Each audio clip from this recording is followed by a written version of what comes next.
Hi, I'm on chapter 30 of Grief Opened the Door to Heaven by Kim Droptiny. This chapter is Wrestling with Regret. Grief overwhelms the soul and takes one on a journey to dark, unknown lands. There's no map and no escape. The only way out is by going in until you see the light over the horizon. Kim Droptiny.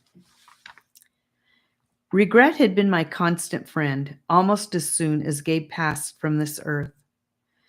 I would think that I had dealt with the demon of regret, but it would always come back to accuse and haunt me. Over and over again, my mind would hammer out accusations such as, "Why didn't you discipline Gabe more?" Or, "Why didn't you just take him out of public school when you knew he was smoking marijuana and running with the wrong crowd? Why didn't you put him into counseling?" I learned that regret can be a form of mental torment.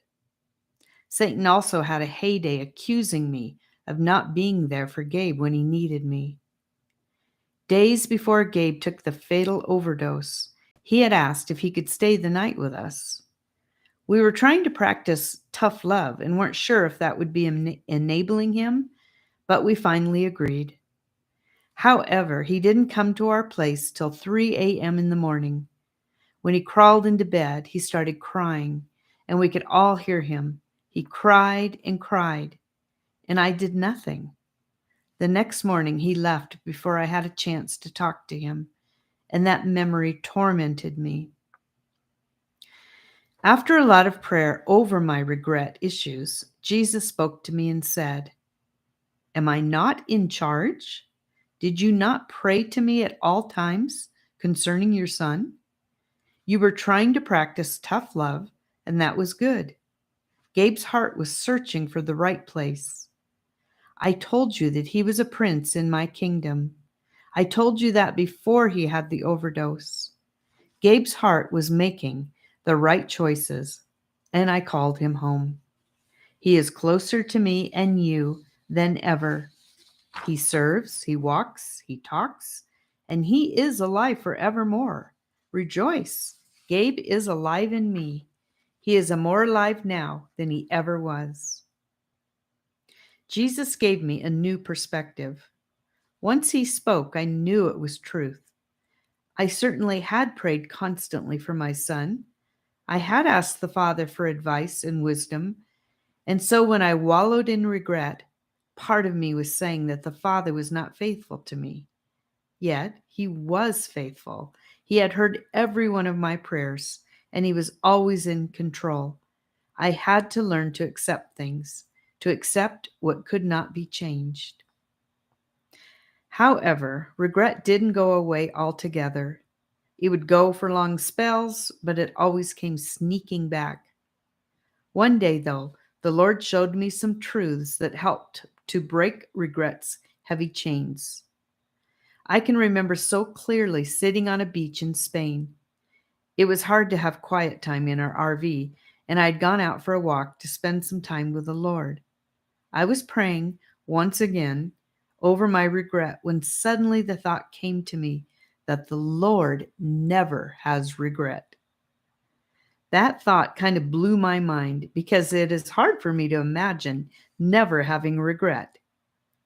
He is perfect and he makes no mistakes. He lives in perfect freedom. Therefore, since I am in him and he is in me, I should not live in regret. What I realized is that regret means I still want power and control. I had to die once again and surrender to him. It is never his will for us to live in the past, or the future for that matter, and I determined to choose to live in the present with my Lord. I also had to realize that while I have no power to fix my past or my mistakes, the Lord does. He is the one who is the fixer-upper. He is the great redeemer.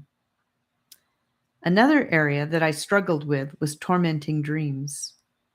In some of the dreams, I would see my son looking haggard, and he would refuse to come close to me or hug me.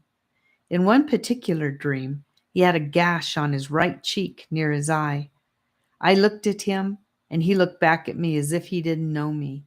It was so real that I instantly jolted awake. Of course, I realized that it was just a dream, but the emotions and images kept playing in my mind. I believe that nightmarish dreams come from demons. I realized that I hadn't been asking the Lord to be with me in the night and protect me. I also knew that Jesus can take the images of bad dreams away. So I prayed, Jesus, I thank you that you give only good dreams. I ask you to remove all memories of dreams that come from the enemy and to cleanse my mind. Thank you for your protection over me in the night. Please protect me by your power. He did. The images went away and the bad dreams ceased. We can also have bad dreams depending on what we feed our minds during the day. From trashy books to ungodly movies, we can implant pictures and wrong ideas into our minds. So we need to live righteously and fill our minds with good things. And now, dear brothers and sisters, one final thing.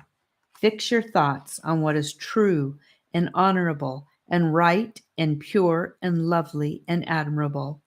Think about things that are excellent and worthy of praise.